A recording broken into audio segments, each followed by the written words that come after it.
Morning, guys. Today we're going to take a look at page 14 of the Unit 6 Classwork packet.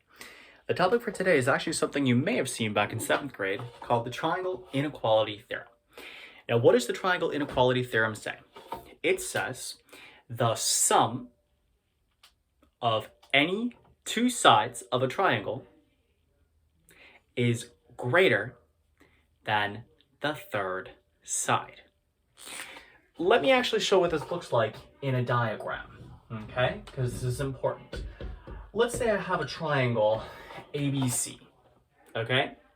So let me say that theorem again. The sum of any two sides of this triangle is greater than the third side. So here's what that means.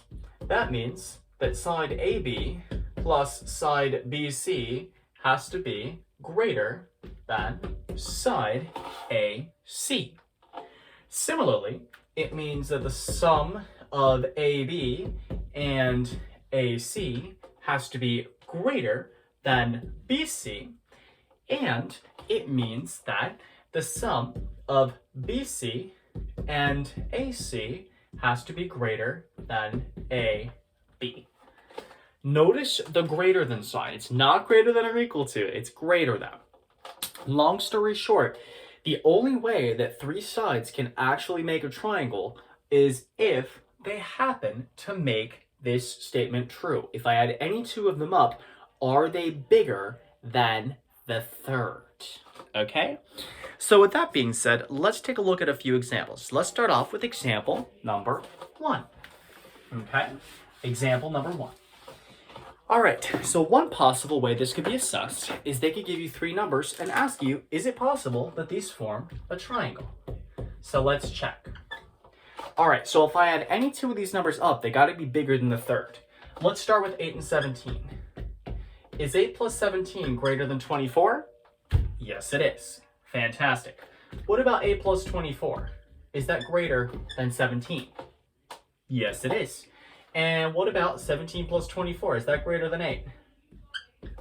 We're good.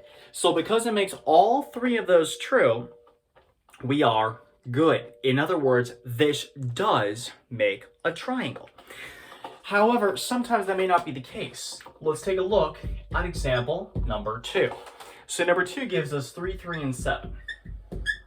Okay, let's try. Is 3 plus 3 greater than 7? Oh no, it's not. So thus, I'm going to write a big frowny face here, because even one of them is not true, the whole thing is not true. So number 2, those three pair of numbers would not be able to define a triangle. All right? So that's how you would do examples 1 through 8. Another type of question they might ask is they might actually ask you, well, what are all the possible sides, right? Like, instead of giving you the three potential sides, I'm actually going to give you only 2, and I want you to tell me, what could the third side be? Here's how to do that. Okay, let's take a look at example number 9. Example number 9. The 9th example. How many ways can I say that? I don't know. Okay? All right, so number 9 gives you two numbers, 14 and 22. All right? Okay, so in order to do this, it helps to understand what they're asking for. They're asking me for a range. Okay, remember the word range, right? In Algebra 1, a range meant from biggest to smallest, right? If you wanted to find the range of data, you would do the biggest minus the smallest. In this case, we're actually going to use range to represent something called an and inequality. I'm not going to go too far in depth with this because this is really something more from last year, chapter 2. But in essence, the inequality we're going to use is as follows. An and inequality was also known as a triple inequality because it could be written like this, right? What we're looking for in this case is we're looking for the lower bound and we're looking for the upper bound of our range of possible third sides. And here's how we do that. To find the lower bound, I subtract the two numbers.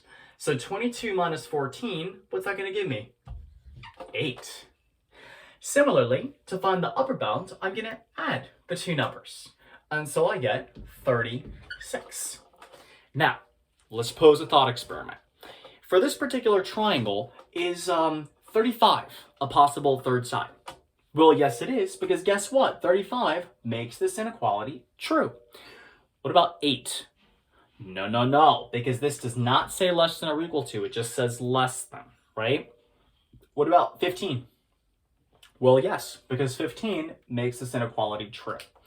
Let's try one more example, this just to make sure you guys got it. Okay, let's take a look at example number 11.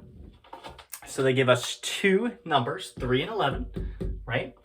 So what I'm going to do is I'm going to write my and inequality like this, okay? And then to find the lower bound of the possible third sides, I'm going to subtract. So 11 minus 3 gives me 8. To find the upper bound, I'm going to add and thus get 14. All right? Now, the hardest that this could possibly get would be something like number 15, which is like a, maybe a multi-select question. All right? So let's take a look at number 15, and let's take a look at how this might look on a unit test. If a triangle has lengths of 15 and 27, select all that apply that could be the third side.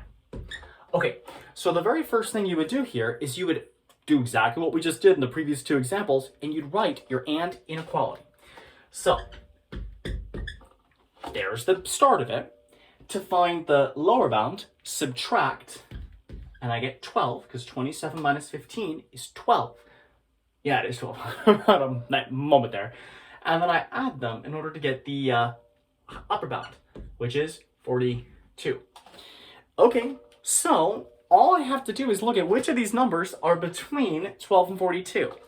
34? Yeah, it's in between. What about 12? Because there's no equal sign here. How about 29? Yeah, it's in between. 18? Yep, in between. 43?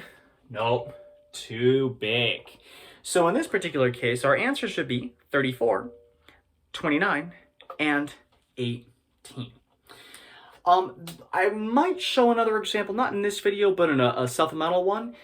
There's a possibility you may have to do triangle sum theorem with a little bit of algebra, but I don't want to cause anybody any heartburn right now, so let's keep it simple for now, okay? Bottom line, any two sides of a triangle have to be greater, when you add them up, than the third side.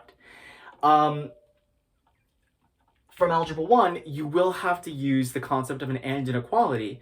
You don't really have to know too much about it. Just know how to write it with the less than x less than, and all you got to do is fill in the lower bound and the upper bound by subtracting the two numbers and by adding the two numbers.